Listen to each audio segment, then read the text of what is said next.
It's happening, folks. Nearly 3.5 years before Election Day 2028, and Gavin Newsom has already soft-launched his presidential campaign.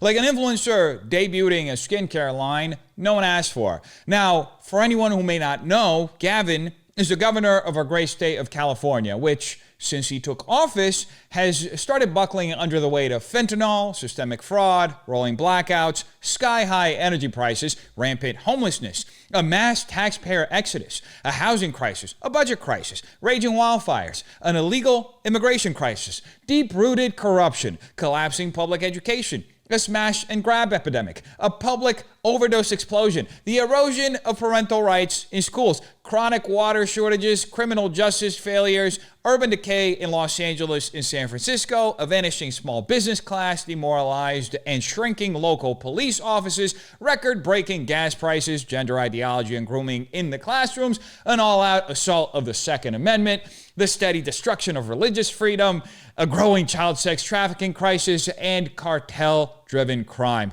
Didn't think I would be able to make through all that, but we did it. All of that, folks, wrapped into one thick layer of flagrant delusion. And now, Newsom's taken his traveling hair gel revival tour to the diners of South Carolina, preaching moral authority to people who wouldn't trust him to run a lemonade stand, let alone the greatest country on earth. All this while the federal agents he wants to oversee are treated like criminals in Democrat-run cities and physically assaulted in the very state Gavin governs. But sure, let's talk about feelings over frappuccinos, bro. So today we're diving into a series of clips that perfectly capture how backwards the American left has become. So buckle up. We're heading straight into the Democrat theme park of delusion where logic goes to die, and Newsom somehow thinks that anybody with common sense would vote for him. What we're experiencing is America in reverse. They're trying to bring us back to a pre-1960s world on voting rights. You know it well. Civil rights, LGBTQ rights, women's rights, and not just, access to abortion, but also access to simple reproductive care, contraceptions. Oh, I see. Gavin is rolling out the Obama cadence for this stop. He's also apparently rolling out this weird habit of grabbing his belt in between pauses. No joke, folks. Nearly every single clip from Gavin's South Carolina tour, you'll see he's fiddling with his waistband like he's either checking his mic pack or scratching some deeper ideological discomfort. And maybe he is, because what he's selling just isn't holding up. Because Newsom claims Trump wants to bring America back to the pre-1960s world, a lazy scare line packed with historical illiteracy and bad faith. The 1960s weren't just civil rights marches and flower power. They were also the beginning of America's cultural unraveling, the rise of radical identity politics, the erosion of moral consensus, and the bureaucratization of everything under the banner of progress. What Newsom's really defending isn't civil rights. It's the post-1960s regime of top-down social engineering that collapsed the family, weakened faith institutions, turned schools into indoctrination camps, and empowered elected bureaucrats to define truth.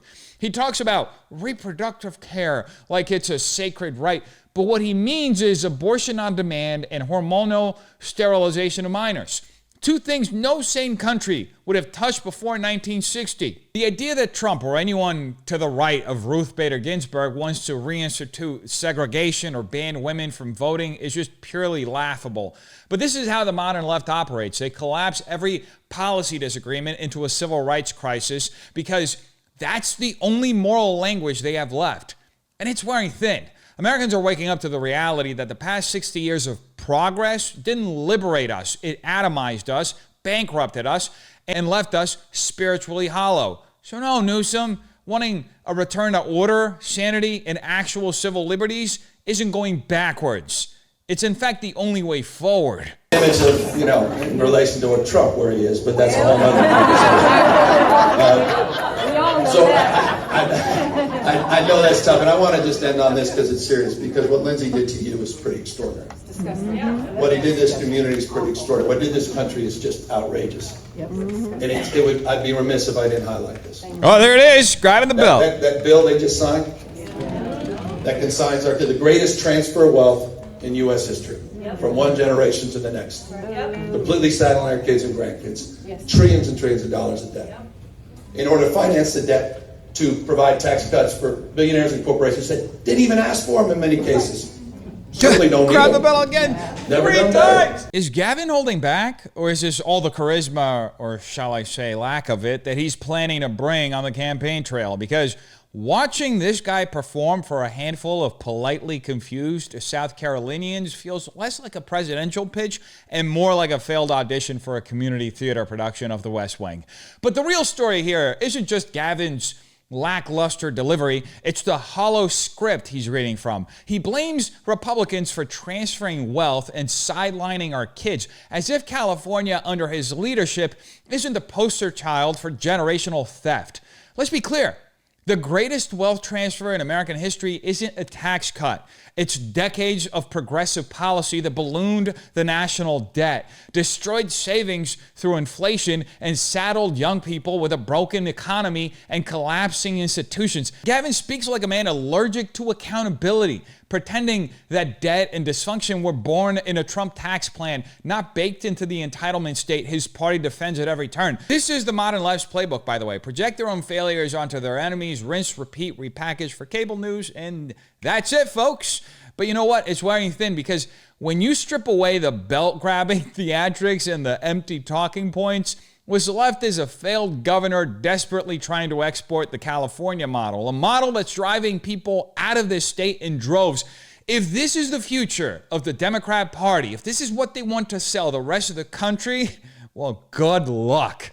Most Americans have seen the product, and I don't think they're buying it, even if it's on the layaway or discount aisle. But what we've seen in the last number of months, frankly, the last couple of years, we've seen this rights regression. These are folks that quite literally, with respect, want to turn back the clock to a pre-1960s world. Oh my God, and you see it across the spectrum. You understand it better than anyone here in South Carolina, on voting rights, on civil rights, on LGBTQ rights, on issues, obviously, of women's rights. No state more impacted on those issues than this state. And so again, our state of mind has to be more focused, and we have to have a sense of intentionality and urgency. And I'll close on this. And that includes everyone, those we agree with, those we disagree with, but also parts of our state, your state, and country, with all due respect, that my party, Democrats, our party, frankly, have neglected. That even if we haven't turned our back intentionally, we've kind of forgotten. I mean, I'm proud. I love that I'm here. This is amazing. Whoa, he just rolled out the Southern. I love it. And this is where we need to be spending time. Democrats need to be spending time. You matter, and our party cares. We need to care more, though. And we need to work harder, and we need to work smarter. South Carolina Democrats, thank you for your passion.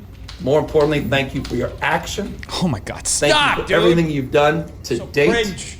to distill a better sense of well-being. But most importantly, thank you for what you will do next year as we restore the soul of this country and we get this democracy back working for all people across every conceivable walk of life. One nation. Oh my God. Under God, indivisible, with liberty and justice for all. Thank you all very much.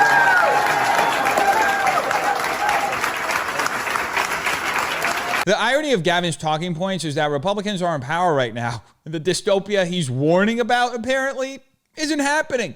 No one's banning voting rights, outlawing contraception, or dragging the country back to Jim Crow anytime soon. All you have to do is look beyond the Obama-like cadence and the faux Southern accent that Gavin is rolling out to observe objective reality, and his whole performance collapses before your eyes like a Greek column. What Newsom is doing isn't just political theater, by the way. It's the left's favorite strategy. Accuse your opponent of planning to do what you're actually doing. His party spent years locking down schools, censoring dissent, redefining language, and pushing fringe ideology onto children without parental consent. This is the man who signed that into law here in California. Now he's pretending to defend rights while refusing to define what any of those rights actually are. This isn't leadership, by the way. It's brand management.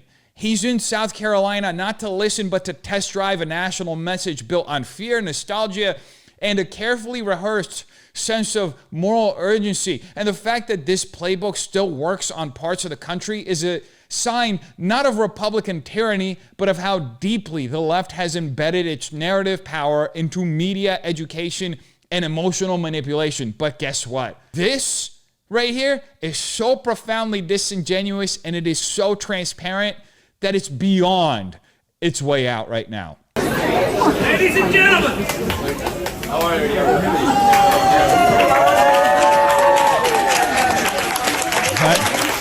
Where the hell is this guy? You know, at some point you have to ask, what exactly are we watching? Gavin, the governor of the largest state in the union, wandering into what looks like the back of a Waffle House to deliver stump speeches to a dozen bored diners. I mean, is this really the best the Democrat Party could offer? This is the third video, by the way, that we've seen like this. Low energy, low turnout, and somehow even lower production value. If this is a presidential trial balloon, it's leaking from every seam. And while Gavin insists he's not running for president, his actions tell a completely different story. And so might the receipts. Are California taxpayers footing the bill for this soft launch campaign tour through the South? Because if so, it's not just embarrassing, it's emblematic of a deeper trend. The modern Democrat Party is no longer built to persuade, it's built to perform. A continuous loop of media clips, virtue signals, and manufactured optics aimed more at coastal donors and MSDNC bookers than actual voters. What we're seeing here is the hollowness of institutional power when stripped of charisma, authenticity, and any actual real support. Gavin is a product of a political machine that values image over results. But when that image itself falls apart, all that's left is a man campaigning for a future he's too dishonest to admit he's chasing in a party too weak to stop pretending he's the next Obama. Because he's not. Governor, we're in a church, and so it feels appropriate to ask about the IRS change to churches and politically endorsing. President Trump said he's really in favor of what just happened. What's your opinion? He knows, I mean, of course, it's called gaming the system in every way. I mean, I think it's pretty cynical. The IRS just all of a sudden changes those rules. So we've seen a lot of the pulpit become more and more political over the years, almost weaponized in that respect. And I don't think that's ultimately a nurse to, broadening flock, so to speak, and more inclusive in terms of people coming together across their differences. I think we start to then segregate ourselves even further. And in the church I grew up, I grew up in a Catholic church, baptized, went to Catholic schools growing up, went to Santa Clara University, it's a Jesuit university, and Jesuit values, but we didn't judge it on the prism of just support Carter or Reagan. If that was being preached from the pulpit, I may not have spent as much time to use this idea. I want that. So I don't know if it's healthy. I don't even know if it's legal. It's unsurprising, and I just find it politically convenient. Can we drug test Gavin? The man is veering between low energy monotone and cracked out hand spasms like he's glitching in real time. But beyond the weird delivery, let's talk about the actual substance or complete lack of it. Asked about the new IRS rule allowing churches to engage in political speech without risking their tax-exempt status, Gavin immediately defaults to the left's favorite trick, pretending this is about weaponization. But what he's really upset about is that the cultural monopoly the left has had is slipping. For decades, progressive nonprofits, universities, and activist corporations have been the de facto campaign arms of the Democrat Party, with no fear of losing their tax status. Meanwhile, conservative churches were expected to stay quiet or else. Now, with the playing field beginning to level, Gavin frames it as dangerous and segregating, as if the moment Christians start speaking out politically, unity is going to die. But this isn't about unity. It's about control. The left is terrified of a politically mobilized Christian base because it threatens their dominance over the moral narrative. They've already redefined virtue through media, education, and entertainment. Faith was the last frontier. And now that believers are re-entering the political conversation, Gavin calls it cynical. Funny, huh? But in reality, what's cynical is a ruling class that's happy to exploit churches for immigration drives and climate marches, but recoils when they preach about life, family, and national sovereignty. The fear isn't that churches are becoming political, it's that they're no longer parroting the left's talking points, and they can't be controlled because they follow Christ. So ask yourself, who really holds the moral high ground in a culture where truth is manipulated, institutions are hollowed out, and power hides behind a mask of compassion? When the people warning you about threats to democracy are the ones silencing dissent, when they preach inclusion while labeling half the country as extremists, when they talk about rights but fear any form of accountability, what are they actually protecting? This isn't just political theater, by the way. It's a slow, calculated reshaping of public consciousness. And if we're not alert, not grounded, not willing to question the stories we're told by the people who benefit most from our obedience, then we're not citizens. We're mere spectators in our country. So the stage is set. The script is beyond tired. And the actors, well, I think we all know they're all phonies phoning it in. So the question is, are you still buying the show? And for how long are you intending on sticking around? Because if Newsom is running, guess what? It's clown time. You tell me what you think in the comments down below. Hope you have a terrific day. Peace.